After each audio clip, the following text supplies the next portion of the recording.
کۆنفرانسی ڕێکخراوی ئازادی لاوانی کوردستانە لە شاری ئەولێر.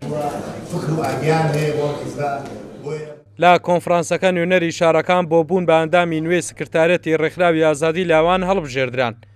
سەرجەم ناوچەکان نوێنەریان دەبێت و بۆ یەکەم جاریش ئێزیدەکان نوێنەرێکیانە سکرتارەتی ڕێکخراوەکە دەبێت. لە پاش ئەو هەموو مەشاکیلی ناوخۆی هەرێمی کوردستان و خەیرانی دارایی و شەڕی داعش و ئەو هەموو گۆڕانکارانی کە بەسەر هەرێمی کوردستان داهاتیە نەمانتوانێت بە فۆرمێکی نوێ کار بکەین.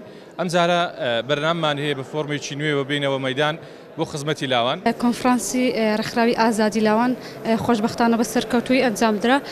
ئەوەی جێگای خۆشحاڵی بوو لە چاوجارەکانی لە چاو کۆنفرانسەکانی دی ڕێژەی ژنان زیاتر بوو و ئەوەش جێگای خۆشحاڵی و ئێمەی ژنانە.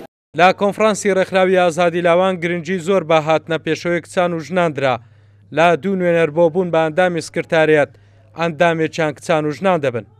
یەکێکیش لە مەرجەکان بۆ زیاتر بەشداری پێکردنی ئیجابی ژنان و کچان لە ناو ڕێکخراوەکان ئەوەیە کە هەر وەکو مەرجێک لیژنەی تەنفیزی بۆ خۆشیاندایان ناوە و ئێمەش پاڵپشتی ئەو مەرجین کە لە دوو کاندید بێ کاندیدێکیان لە کچەکان بێەوە نمایندەی ڕێکخراوەکە بکات لە داهاتوو.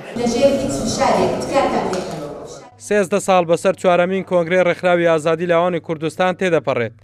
بڕیارە لە یادی 23 ساڵەی دامەزراندنی ڕێکخراوەکە کە 26 یاری ئەم ساڵ دەکات پێنجەمین کۆنگرەی ڕێکخراوی ئازادی لاوانی کوردستان بەڕێوە بچێت.